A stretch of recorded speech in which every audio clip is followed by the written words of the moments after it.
Bonjour et bienvenue dans cette nouvelle vidéo. Aujourd'hui, je vais vous montrer comment j'arrive à me laver avec un artichaut.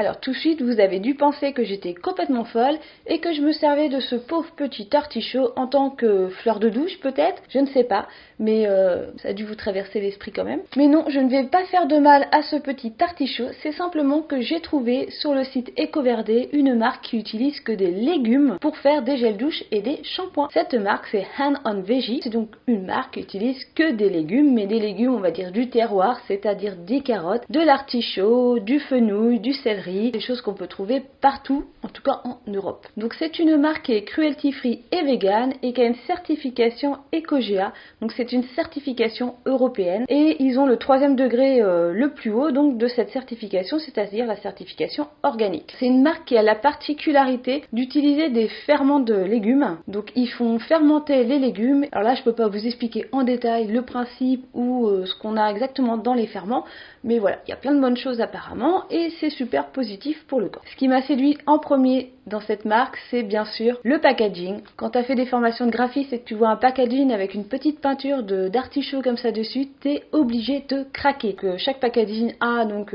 son légume représenté en peinture. Je trouve ça super sympa, c'est pas spécialement très moderne, je vais pas dire que c'est kitsch, ça reste quand même une nature morte d'artichaut. Je trouve que ça a de la gueule, je pense que sur un rayonnage ça doit quand même pas mal bien sortir par rapport aux autres marques qui font des emballages assez basiques. Là celui-là il pète bien, donc c'est vrai qu'il m'a pas mal séduit quoi. Donc j'ai choisi l'artichaut. Automatiquement je me suis dit j'espère que ça va pas sentir à l'artichaut que tu fais cuire chez toi et qui t'embaume ta maison pendant des heures d'une odeur un petit peu insoutenable et un peu désagréable. Et ben non, pas du tout. Le gel douche en lui-même a vraiment une odeur de frais, légèrement citronné, c'est très agréable, vraiment rafraîchissant. Au niveau de la texture, on est sur un gel douche classique, hein. Il mousse très bien, il lave très bien, ça fait vraiment le job de n'importe quel gel douche. L'odeur ne reste pas forcément sur la peau, hein. J'ai vraiment passé un super bon moment sous la douche avec ce produit et c'est l'essentiel. Au niveau de sa composition, donc on a de l'eau, on a de la glycérine, après on a des tensions actives doux issues du sucre, hein, le coco glycosite, et en 4e élément on se retrouve avec un hydrolat de mélisse. C'est quand même plutôt pas mal que d'avoir une suite de conservateurs et autres, donc automatiquement on a d'autres tensions actives dans la liste. Donc ensuite on retrouve l'un de leurs fameux ferments issus de leurs légumes, l'huile de sésame, après on se retrouve avec de la protéine de blé.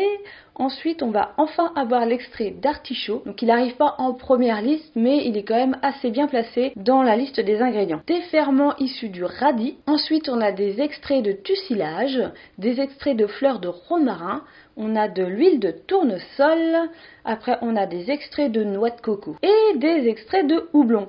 Alors là, ce qui me dérange dans ce produit, c'est l'extrait de noix de coco. Alors, pourquoi ça me dérange? C'est simplement que dans un petit peu l'éthique de la marque ou l'image que je m'en étais fait, c'est vraiment qu'ils utilisaient des produits qu'on peut trouver en Europe. Et bah là, l'huile de coco, voilà quoi. Typiquement, au niveau de l'impact écologique, l'huile de coco, bah voilà, il faut automatiquement l'importer en avion sur le continent européen parce que je pense pas qu'on cultive de la noix de coco en Europe. Peut-être que c'est moi qui fais fausse route, mais bon, voilà, c'est un peu comme la mangue, comme l'ananas, c'est typiquement des choses qui doivent être importées des îles ou d'ailleurs, mais automatiquement il y a un impact écologique à faire venir ces choses-là d'ailleurs en avion. Je trouve ça un petit peu bizarre en fait que la marque utilise ce type de produit en fait. C'est un tout petit détail parce que c'est vraiment infime sur la composition. Ensuite, une chose que je vous ai pas dit, c'est que ce petit tube en plastique, c'est pas du plastique issu du pétrole, c'est un plastique végétal issu de la canne à sucre. Alors en fait, ils récupèrent des résidus de canne à sucre, les résidus que les usines n'utilisent pas pour en faire des tubes de gel douche et de shampoing. Donc je trouve ça vraiment pas mal. Vraiment, il y a une super éthique au niveau de cette marque. Je suis bluffée. On retrouve aussi en guise de parfum des huiles essentielles. Donc moi je suis pas du tout sensible aux huiles essentielles, mais je sais que certaines personnes peuvent avoir des réactions et c'est vraiment précisé sur le packaging. Généralement c'est marqué parfum ou parfum naturel et c'est pas forcément précisé. Là c'est vraiment précisé huile essentielle. Bon, il n'y a pas la liste des huiles essentielles utilisées. Clairement c'est un type de produit que je risque de racheter. Je pense que je vais tester peut-être leur shampoing parce qu'ils ont une petite gamme de shampoings. Le seul petit défaut que je pourrais leur trouver, c'est toujours là de mettre gel douche, douche organique, donc à l'artichaut, et juste au-dessus, en fait, firming, c'est raffermissant. Parce que l'artichaut a des vertus soi-disant raffermissantes. Mais voilà, quand tu considères qu'un gel douche, tu le mets, allez, 2 voire 3 minutes sur toi, je suis pas sûre qu'il y ait vraiment un effet. C'est pas comme une crème, quoi. Je suis pas sûre qu'en 3 minutes, ça ait le temps de vraiment faire une action sur la peau. Donc là, je reste vraiment assez sceptique sur tous les produits où c'est écrit raffermissant, apaisant, énergisant, hydratant. Je suis toujours un petit peu sceptique parce que le produit, je suis pas sûre qu'il ait vraiment le temps de faire effet sur la peau